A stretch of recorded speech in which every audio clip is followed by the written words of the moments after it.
Okay, so 7-1 is substitution. 7-2 is going to be elimination. 7-3 is going to be three variable systems. 7-4 is going to be partial fraction decomposition. So that's going to be the one that you walk around and you throw out so you can sound really smart. Okay. Like I said, the last one will be the one that is really new material. It's not really, it's a new way of combining what you already know. It's not difficult. It just sounds difficult because you're stringing a whole bunch of big words together. Okay, so we're going to start off with substitution. To start with, we are not doing systems by graphing because, as you guys have found out, hopefully in the past, that is a really terrible way of doing it. The only way that works is if you have a graphing calculator or if your answers come out on a perfect grid point. But the reason why they've always done that in the past is to show you that how systems work, to show you that wherever you graph two lines, that your answer is where those two lines intersect.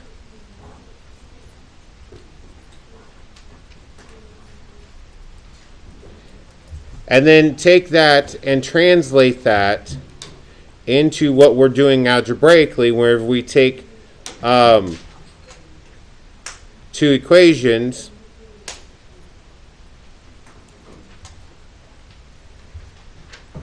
two linear equations, and we combine those and we get an ordered pair for a solution.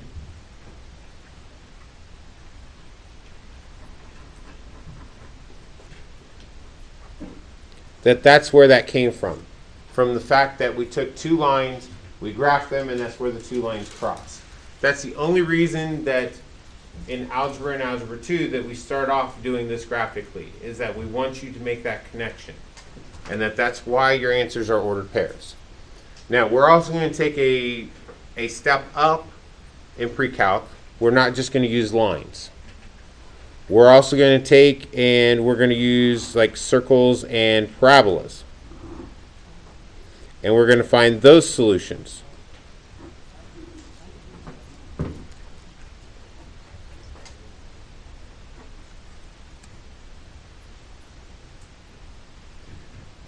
So we're going to take an extra step. So we're going to do one basic one with two lines, and then we're going to have a few examples where we're going to take and do it with higher power equations.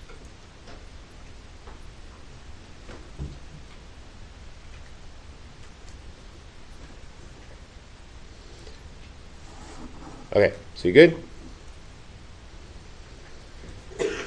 Okay, so let's do the basics.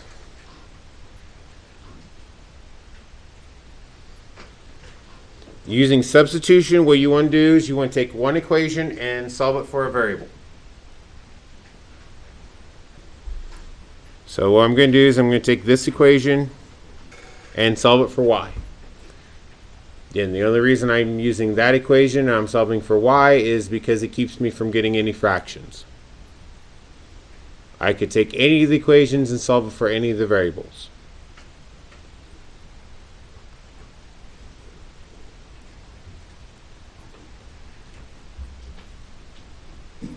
Again, I want to use that one just because it keeps me from fractions, the horrible, terrible things that they are.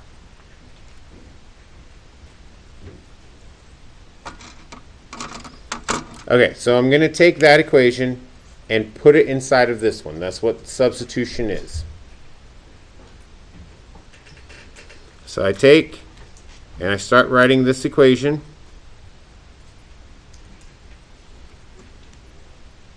And instead of writing that y,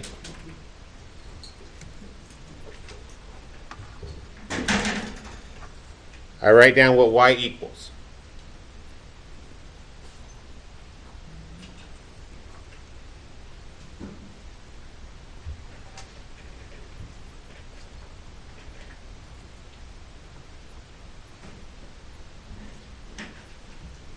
So I substitute in the negative 2x plus 5 for the y.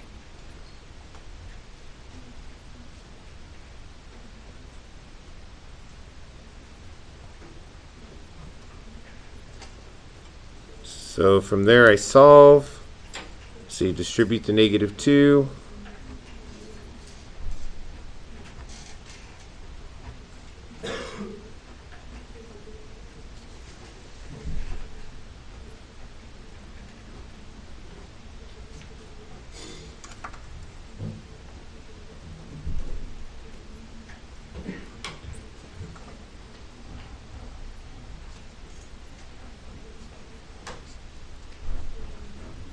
That gives me half my ordered pair. So I take that x value and put it back in.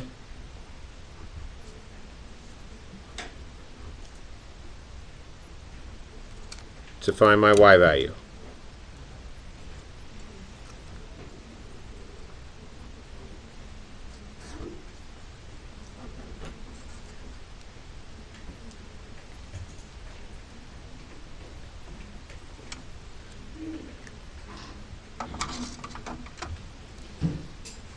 Okay, I went through that one kind of quickly, but this is hopefully the third time you've seen that.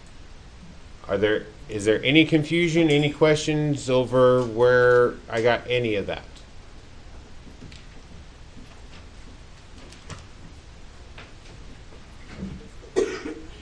Okay.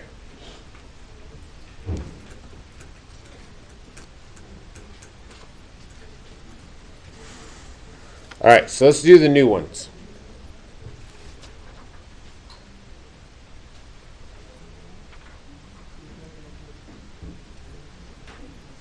Now, these have a possibility of having up to 4 solutions, or as few as no solutions.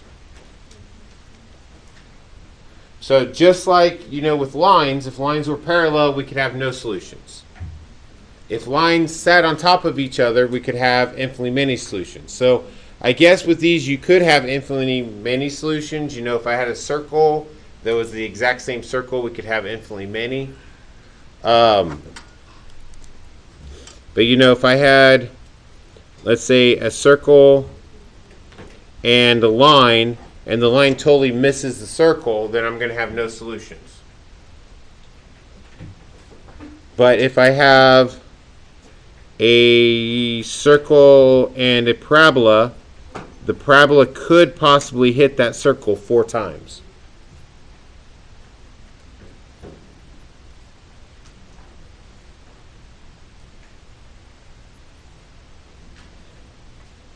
All right.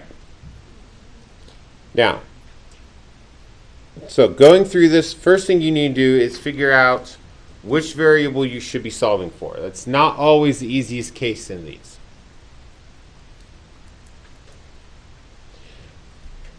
Whichever one you have squared, you want to solve for the other one. Now, you can choose to solve for it up here, or you can choose to solve for it down here. It doesn't matter. But we definitely want to solve for x.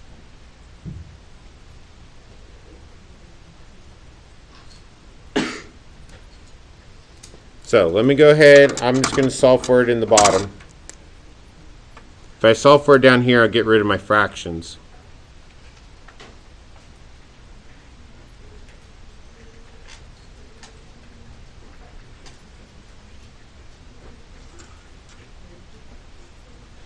Okay, so I'm going to multiply everything by negative 2.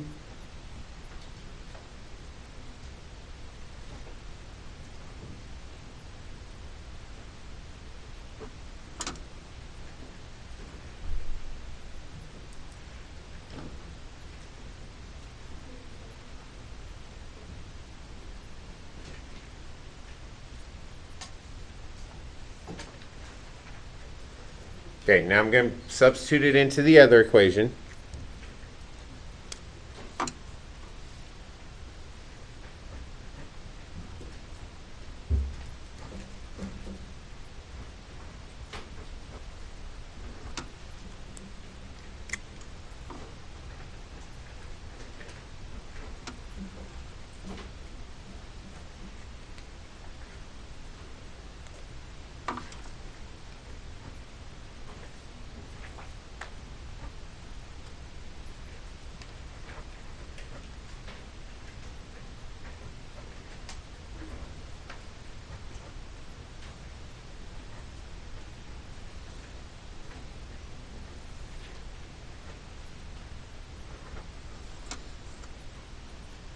And then you're going to have to figure out, you're going to be using things like either factoring or quadratic formula or that kind of stuff today. If some of you really like completing the square, you can complete the square.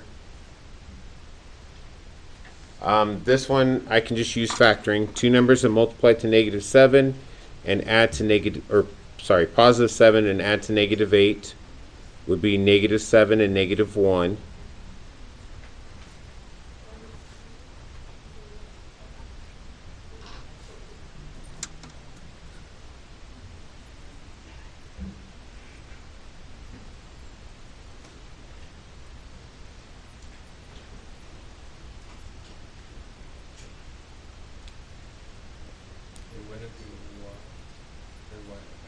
Oh, yeah, I'm sorry. I switched variables, didn't I?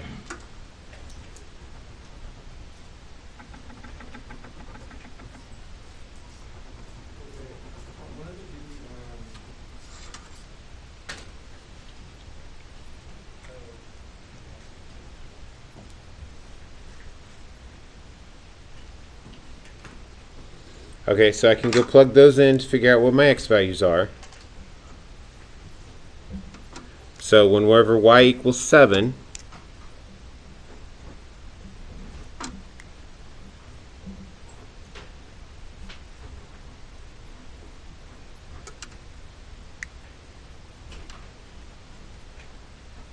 x is going to equal 15. When y equals 1,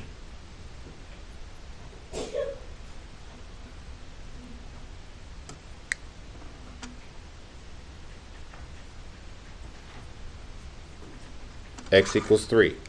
So I have two ordered pairs for answers. I have the ordered pair 15, 7 and 3, 1. Now this is why you need to make sure to put them in ordered pairs, so you make sure to show which numbers go with which ones.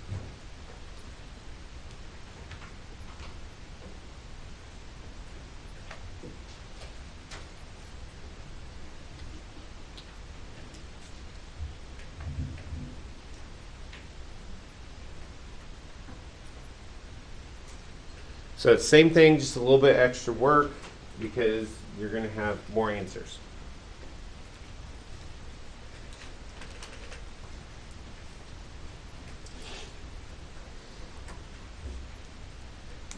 Okay, example 3, which variable should we solve for?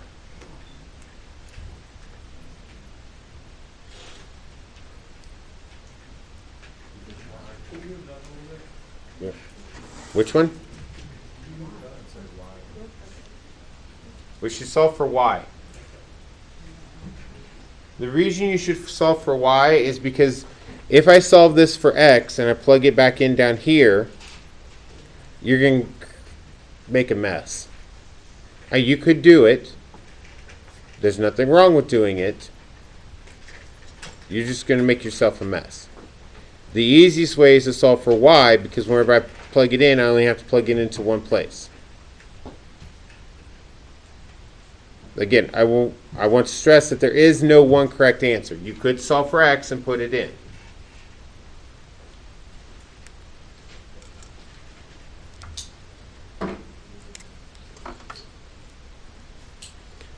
So if I solve this for y,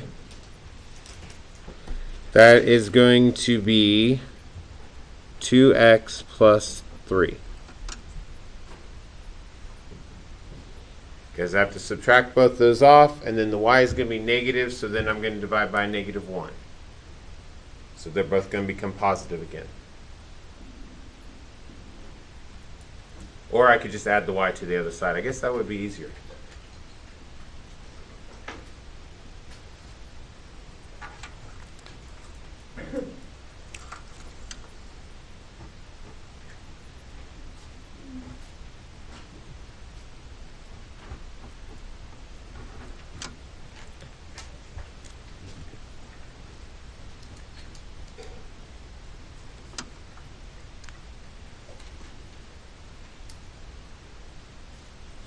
Okay, wherever I put that in, that y was squared, so I'm going to have to square my answer.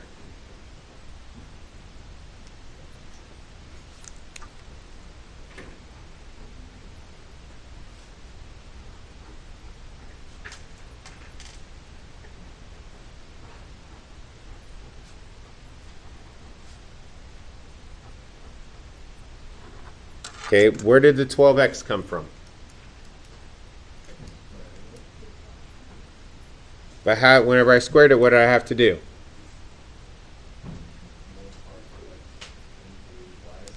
Yeah. I just want to make sure that wherever you multiply it, make sure you're doing it like this. You have to distribute it. Don't just square both the numbers.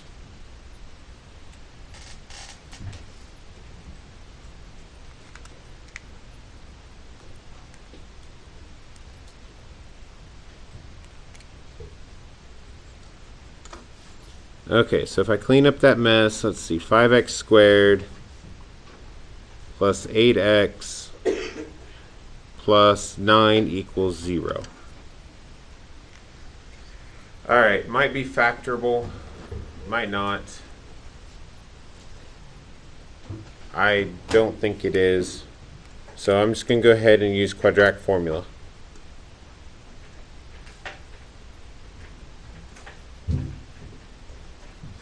Because I have a hunch that it is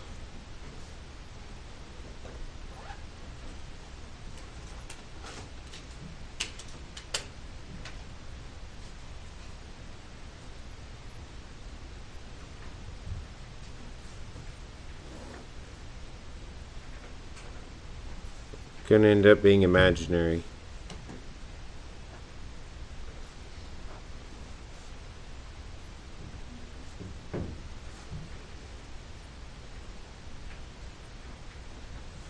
Yep.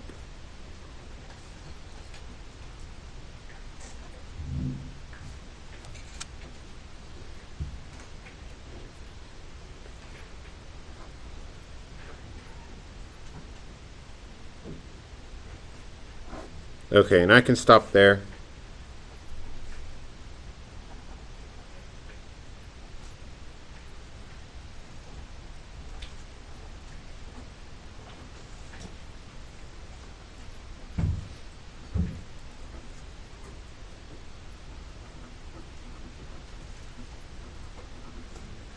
I should make that more.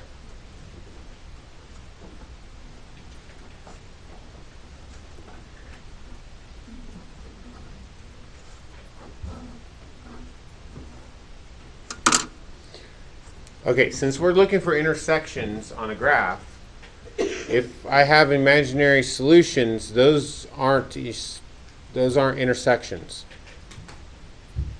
So I don't have any intersections, so I have no solutions.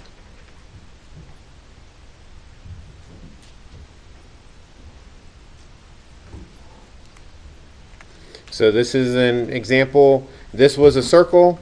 This is a line. So I have something like this circle with a line passing outside of it, like I did up there. Okay, I have one more.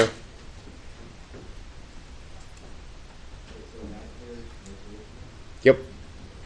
Because if it's imaginary, what does it happen on my graph?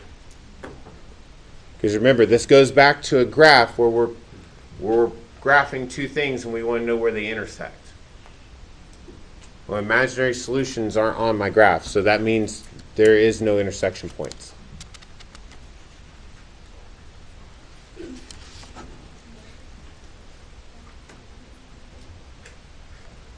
Okay, one more.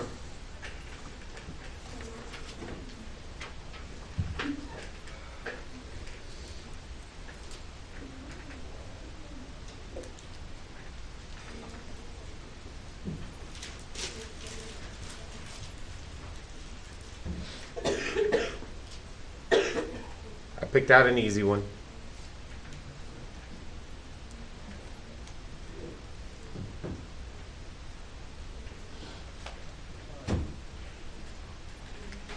Okay, what should I solve for? What? 3 and 4.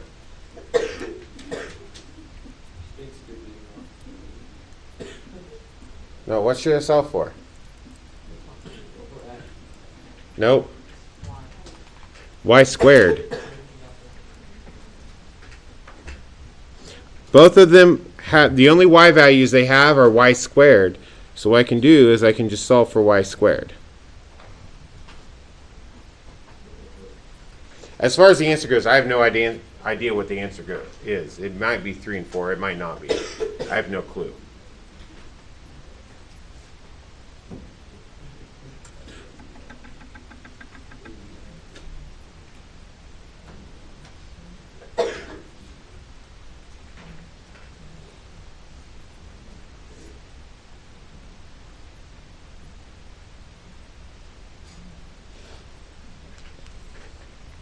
Okay, so whenever I do that, then this one here would become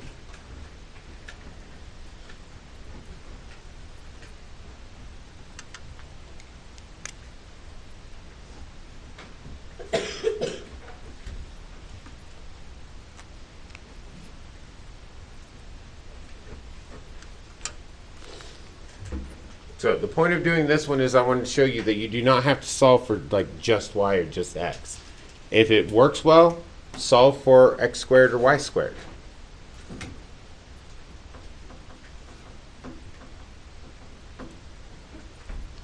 Okay, so to finish this off, I need to go ahead and multiply this out.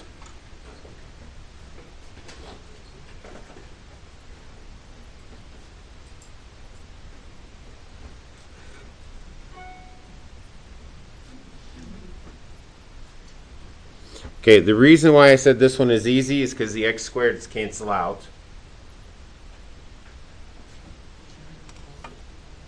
Yes, thank you.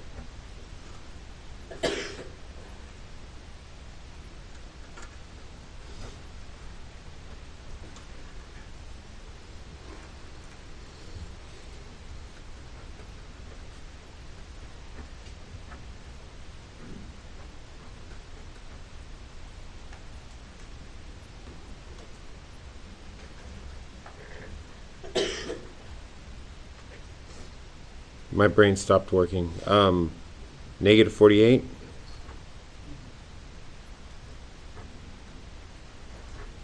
Oh, look, you get 3.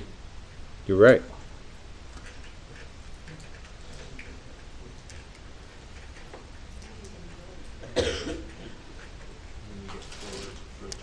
Yep, so then you're going to get 4 for y. Maybe.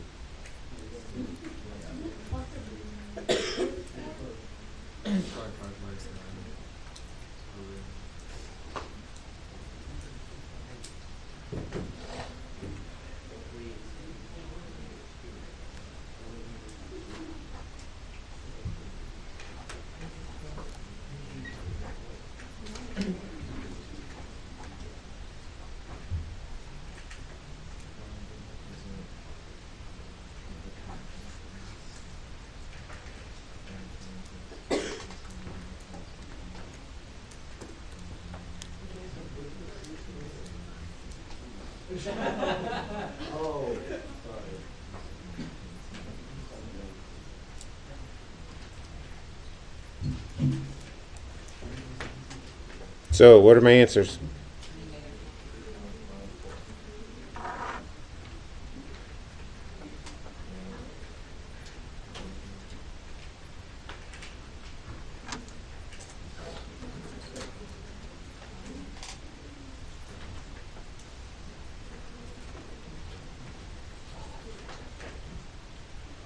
Why wouldn't negative 3 work?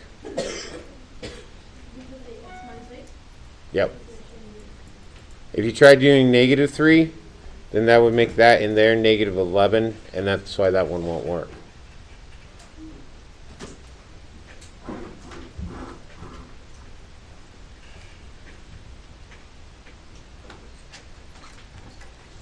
Okay, you good?